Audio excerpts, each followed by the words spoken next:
Dhamangaon railway तालुका मराठी पत्रकार संघाच्या वतीने मराठी पत्रकार दिन साजरा करण्यात आला। कार्यक्रमाचे अध्यक्ष होते धामणगाव एज्युकेशनल सोसायटीचे सचिव ॲडव्होकेट आशिष राठी, तर प्रमुख अतिथी व सत्कार मूर्ती नगराध्यक्ष डॉक्टर अर्चना अडसड रोठे उपस्थित होत्या। या प्रसंगी दर्पण पुरस्कार पत्रकार कमल झांगाणी यांना प्रदान करण्यात आला। पुरस्कार स्वीकारताना झांगाणी म्हणाले की आपल्या पत्रकारितेमधून सदैव समाजात सत्कार, संस्कृती, ज्ञान, चरित्र्य, एकता आणि राष्ट्रीयता निर्माण व्हावी आणि समाजात तेढ निर्माण होणार नाही याची दक्षता पत्रकारांनी लक्षात ठेवावी। नगराध्यक्ष अर्चना रोठे यांनी पत्रकारांच्या योगदानाचे कौतुक करताना म्हटले की लोकशाहीच्या चौथ्या स्तंभाच्या रूपात पत्रकाराचे कार्य समाजाला दिशा देणारे आहे आणि धामणगावच्या पत्रकारांनी त्यांच्या समाजकार्याद्वारे बहुमूल्य सहकार्य केले। कार्यक्रमाचे अध्यक्ष ॲडव्होकेट आशिष राठी म्हणाले की सत्यता जाणून लिहिलेल्या बातम्या समाजाला फायदेशीर ठरतात आणि पत्रकारांची विश्वसनीयता वाढते। कार्यक्रमाच्या आयोजकांनी उपस्थित पत्रकारांचे आभार मानले, ज्यामध्ये बोधिसत्व काळे, मिलिंद पहाडे, हाफिज खान, राजकुमारी पसारी, अनुप पुरोहित, राहुल गौतम, खालिदभाई, हितेश गोसिया, सलील काडे, राजेश गायकवाड, संजय सायरे, पवन बहल, सचिन ठाकूर, सतीश मुंद्रा, अनिल शर्मा, प्रशांत मून, सलमान खान, नितीन टाले, अरुण डोंगरदिये, सूरज वानखेडे यांचा समावेश होता। कार्यक्रमाचे प्रास्ताविक पत्रकार मंगेश भुजबळ, संचालन संपादक संजय पांडे आभार मानले। पत्रकार मनीष मुंदळायन, महाराष्ट्र 24 करिता सचिन करडे, अमरावती।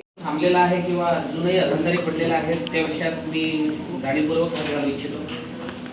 आदरणीय दादांच्या प्रयत्नाने आणि आपल्या मराठी पत्रकार संघाच्या मागणीवरून आपण पत्रकार संघाची मागणी केली होती आणि मागील 4 वर्षापासूनच्या अगोदर मला वाटते कुठेतरी जागा आणि त्या इमारतीचं बांधकाम सुरू आहे। दादांविषयी बोलण्याचं काही कारण नाही, कारण दादांनी प्रयत्न केले आणि ते निश्चितच पूर्ण करण्याच्या प्रयत्नातच आहेत, पण त्या प्रयत्नाला पूर्णत्व आलेलं नाही। मला फक्त या ठिकाणी पत्रकार संघाच्या वतीने एक विनंती आहे की जे दादा पत्रकारांच्या बाबतीत, बरं विकासाच्या बाबतीत नव्हे, दादांनी पत्रकार भवनाच्या बाबतीत जे दुर्लक्ष केलं त्या विषयाला पूर्णत्वात आमची बहीण आणणार या ठिकाणी मी त्यांच्या वतीने हा शब्द घेतो। या वर्षातच याच्यात एक छोटासा वाक्य दिनाचा कार्यक्रम हा पत्रकार भवनातच होईल, परंतु मागील 5 वर्षापासून काही ते झालेलं नाही, पण तुमच्या स्वभावामुळे निश्चितपणे याच वर्षी होईल एवढं विश्वास। निधी आणावा, दादांनी त्या निधीचा विनियोग करावा आणि अधिकाऱ्यांनी, ठेकेदारांनी ते काम सोयीचं करून घ्यावं। परंतु पर्यायानं विषय असा होऊन जाते, अधिकारी ठेकेदार म्हणजे त्या ठेकेदारांच्या मागे लागतात, ठेकेदार संथ गतीनं धावत राहतात आणि मागच्या 4 वर्षापासून पत्रकार भवन अजूनही प्लीज लेवलवरच आहे असं मला म्हणायचं। पण तुमच्या पुढे हा विषय छोटासा आहे। असं आहे, आता प्रशासक गेल्यामुळे आता जे काही काय म्हणते त्याला बॅकअप स्ट्रॉंग आहे आता एकदम।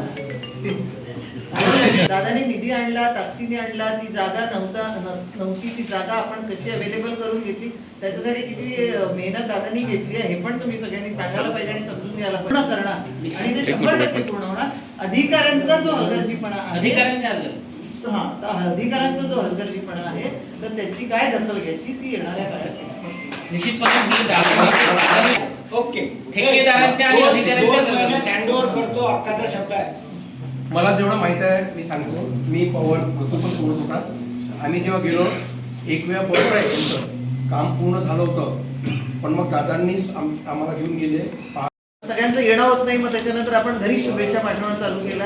तर आताही पण दादाचं तुमचं सगळ्यांचं शुभेच्छांचं पत्र आता इथे पाठवलं आहे। इथे जेवढे हजर आहेत त्यांना मी स्वतःच्या हाताने देऊन देते आणि जे नसतील त्यांना मात्र घरी आणि खऱ्या अर्थानं पत्रकार अभिवादन करतो। आजच्या कार्यक्रमाचे अध्यक्ष सन्माननीय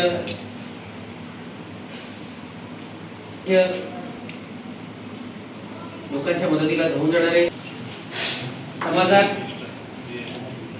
वडिलांचा वारसा घेऊन चालण्याचं धाडस आणि त्या सामर्थ्यानं आलेल्या आव्हानाला समोर जाऊन आपल्या जिद्दीच्या बळावर आपल्या खेचून आणणाऱ्या आमच्या नगराध्यक्षा अर्चनाताई, मराठी पत्रकार संघाचे अध्यक्ष सन्माननीय पवनजी शर्मा। आज महाराष्ट्रभर पत्रकार दिन आपण साजरा करतोय। दिन विशेष आहे की आजच्या दिवशी बाळशास्त्री जांभेकरांनी पहिल्यांदा दर्पण नावाने बातमीपत्र प्रकाशित केलं होतं आणि तेव्हापासून हा दरवर्षी 6 जानेवारी हा दिवस महाराष्ट्रात मराठी पत्रकार दिन म्हणून साजरा करतोय। आपल्या सर्वांना या पत्रकार दिनाच्या खूप खूप शुभेच्छा. पत्रकार म्हणजे फक्त माहितीचे वाहकच नसून ते समाजाला विवेकाचा आरसा आहे. ते समाजाच्या विवेकाचे आरसे आहेत. आणि पत्रकार म्हणजे लोकशाहीचा चौथा आणि खूप महत्त्वाचा स्तंभ नेहमीच म्हटलं जाते. ते आपल्या कार्यशैलीतून, लेखणीतून लोकांच्या प्रश्नांना आवाज देतात, शासनाचे लक्ष वेधतात आणि समाजमन जागृत करतात.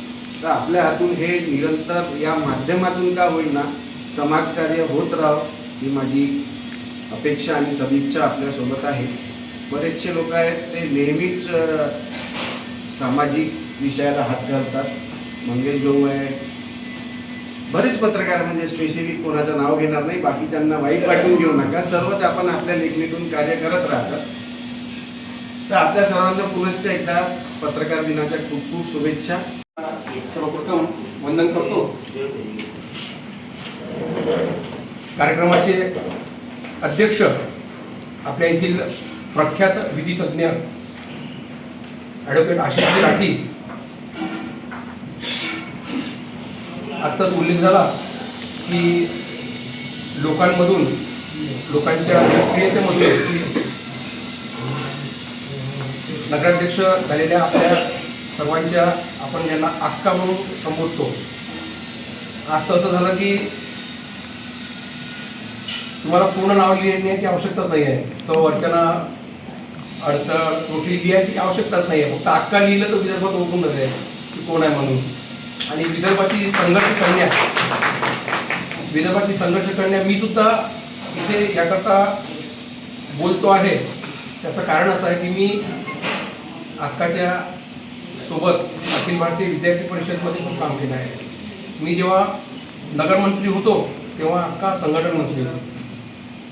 आणि संस्कार, संस्कृती, ज्ञान, चारित्र्य, एकता सोबतच राष्ट्रीयता या सर्व गोष्टी काय असतात तर या आम्ही राष्ट्रीय स्वयंसेवक संघाच्या माध्यमाने आणि अखिल भारतीय विद्यार्थी परिषदच्या माध्यमाने आजच्या 35-40 वर्षापूर्वीच म्हणजे शिकणं सुरू केलेलं होतं. त्यामुळे आज असं वाटतं की चांगलं झालं की तिथून शिकत शिकत आज या स्टेपपर्यंत पोहोचलो आहे.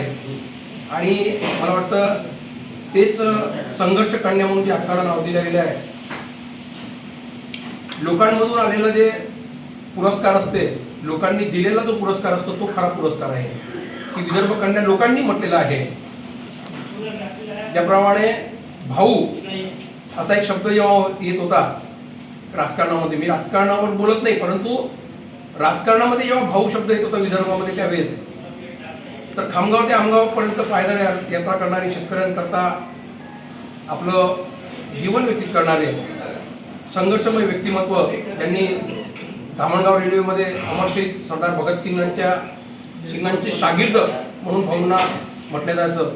ज्यावेळेस अमर शहीद भगतसिंगांना विरोध व्हायचा की त्यांचं नाव सुद्धा चालत नव्हतं, जहालवादी महालवादी असे दोन हे होते, त्यावेळेस भाऊंनी आपल्या डोक्यावर उचलून, अनेकांना माहीत नसेल ती अमर शहीद भगतसिंगांची जी शहीदांची जी मूर्ती आहे ती त्यावेळेस आणलेली आहे 1971 अनेकांना माहीत नसेल म्हणून ते सांगणंही आवश्यक आहे की ती मूर्ती जेव्हा आणली ना तर त्या मूर्तीला स्थापन करण्याकरता खूप विरोध होता.